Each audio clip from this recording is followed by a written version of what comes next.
Fala, gurizada, beleza?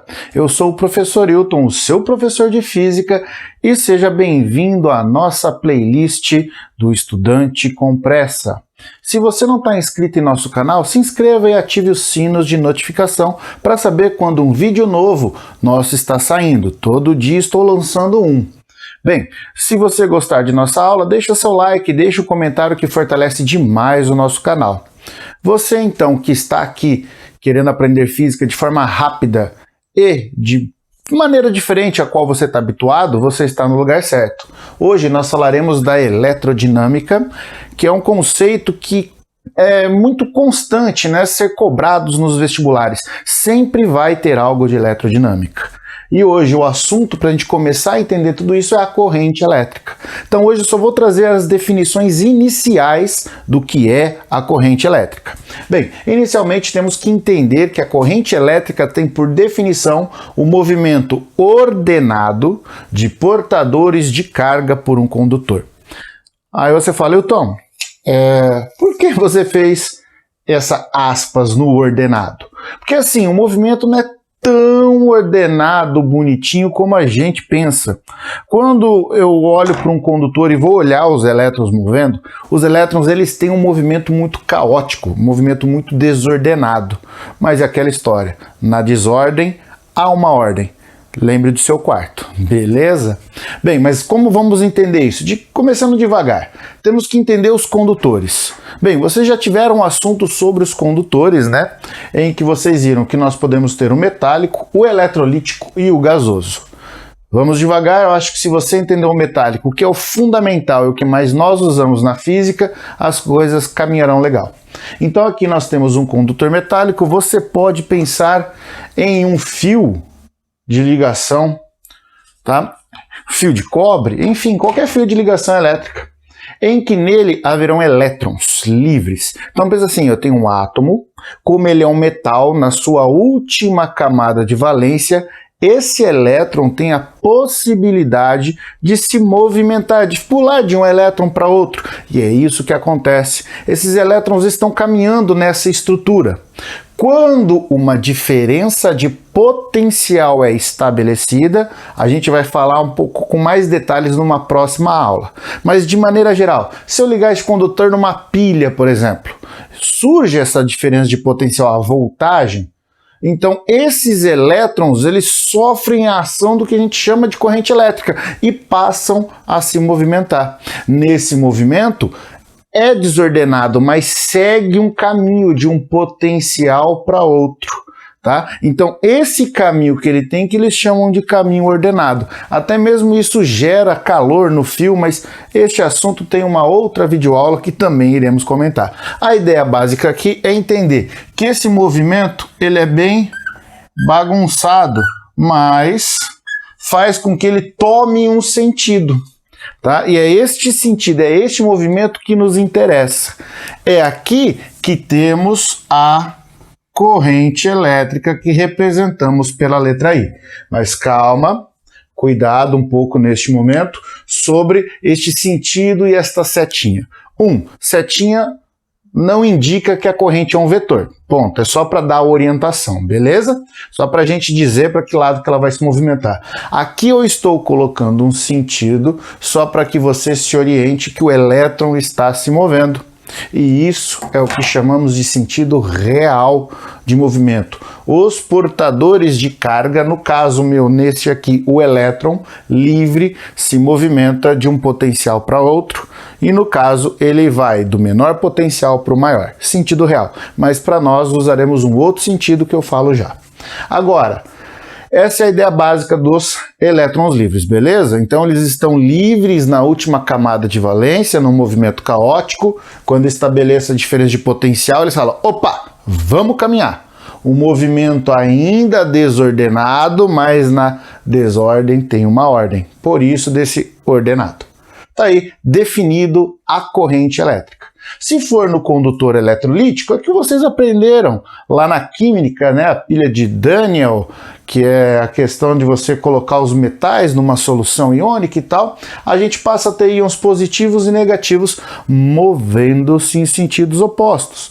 Então, a gente precisa conhecer a carga total, que no caso é a carga, né, tanto da positiva quanto da negativa ali somadas. Mas, de maneira geral, isso a gente trabalha mais na química, né? Na física, interessa é o que a pilha faz mais lá para frente. Mas essa é a ideia, é o movimento das cargas dos íons, tanto positivo quanto negativos, por isso que eles são portadores de carga. Quando a gente entra no condutor gasoso, a gente tem tanto íons positivos negativos quanto os elétrons. Tentei fazer a representação para vocês assim, o elétron livre é o verde, íon negativo azul, íon positivo vermelho, e na minha lâmpada, sei lá, de fluorescente, de mercúrio, enfim, uma lâmpada que tem o elemento gasoso, eu tenho essas duas condições, os íons positivos e negativos, mais os elétrons livres. Então, quando a gente estabelece uma diferença de potencial aqui na lâmpada, pode ver, isso aqui gera um estímulo no gás, e o gás então libera tanto os elétrons da última camada quanto os íons, e eles passam a se movimentar. E a questão agora que vem é qual é o sentido que eles se movimentam. Como eu disse, o real é a gente pensar do negativo indo de um menor potencial para um maior, tá? Mas nós convencionamos, assim, não faz tanta diferença entre o negativo e o positivo, mas muitos dizem que é para facilitar e ter um padrão único, né? A questão de você adotar que são portadores de cargas positivas movendo-se o contrário do que seria o real, né? Então seriam portadores de carga positiva indo do maior para o menor potencial. Então, quando eu for olhar no meu condutor aqui, o sentido, vamos apagar aqui agora, seria para o lado de cá da corrente elétrica de uma carga positiva. Então essa é a ideia. Aqui já tem a carga positiva. Então, para esse lado está o sentido da corrente. Na nossa lâmpada, está para o lado de cá o sentido da corrente. Então, esta é a ideia de estabelecermos o sentido.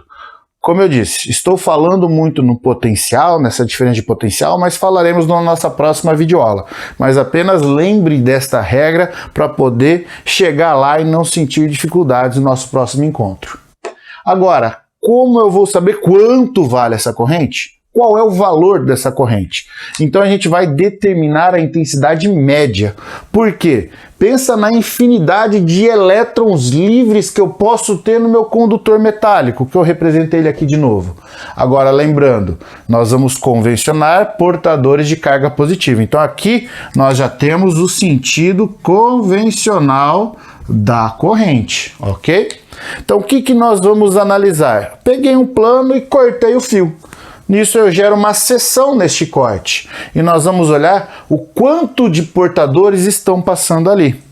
Bem, você deve lembrar, né, dos seus estudos da eletrostática, que a quantidade de carga elétrica desses portadores dependem de quantos portadores eu tenho vezes a carga elementar. E vocês lembram bem que não faz diferença ser positivo ou negativo, a ideia geral é pensar nos elétrons. Então o N é o número de elétrons e este E é a carga elementar, que adotamos o valor de 1,6 10 a menos 19 coulombs, tanto para próton quanto para elétrons. Com isso a gente sabe o quanto de carga vai passar, porque eu consigo contar, né? Imagine assim, a quantidade de elétrons que estão passando. Com isso, fica definido que a intensidade média da corrente elétrica é esta quantidade de carga que passa em um intervalo de tempo. Tá aí, ó. Essa é a nossa equação que determina a corrente elétrica média. Essa intensidade média de corrente. Agora, qual a unidade de corrente? Vamos aqui anotar, ó. A unidade de corrente elétrica, basta olhar aqui. É pegar a carga e dividir pelo tempo. Ou seja, coulombs por segundo. Coulombs por segundo é chamado de ampere. Vamos escrever aqui, ó. ou ampere, como alguns dizem, que é a unidade do sistema internacional, pois corrente elétrica é uma das 7 grandezas fundamentais que temos na física, tá? Então, ampere, a unidade de corrente. Agora, o que eu quero realmente chamar a atenção é na carga, porque os vestibulares, eles acabam indo cobrar de vocês a ideia da carga devido à corrente. De que forma? Ele fala da bateria do celular, da bateria do carro, da bateria de um computador e quer saber o quanto de carga essa bateria possui. E você usa dessa expressão da intensidade média. Então a sua carga, além da unidade Coulomb que ela tem, ela vai apresentar uma chamada miliampere-hora. E você não deve esquecer que um mili é um submúltiplo, né? Este mili, ele vale 10 a menos 3. É muito comum ser cobrado isso. Então fique muito atento com esta anotação, porque o vestibular, como eu disse, ele vai cobrar, ele vai dar uma corrente elétrica para você e vai pedir qual é a carga armazenada num certo tempo ou aquela quantidade de carga que ele armazena dura quanto tempo, enfim, sempre vai ter uma relação entre a corrente, a carga e o tempo, mas ele associando a carga em miliampere-hora. De maneira geral, então, esse foi o nosso assunto. Eu espero que para você tenha ficado claro o que é a corrente, o que são os condutores e como determiná-la. Se você gostou, eu peço que você deixe o seu like, deixe um comentário, curta o vídeo, né? E compartilhe com o seu amigo que também tem pressa em aprender física. Se você não está inscrito, se inscreva em nosso canal e os aguardo no nosso próximo encontro, a nossa próxima videoaula. Um forte abraço e um beijo no cérebro.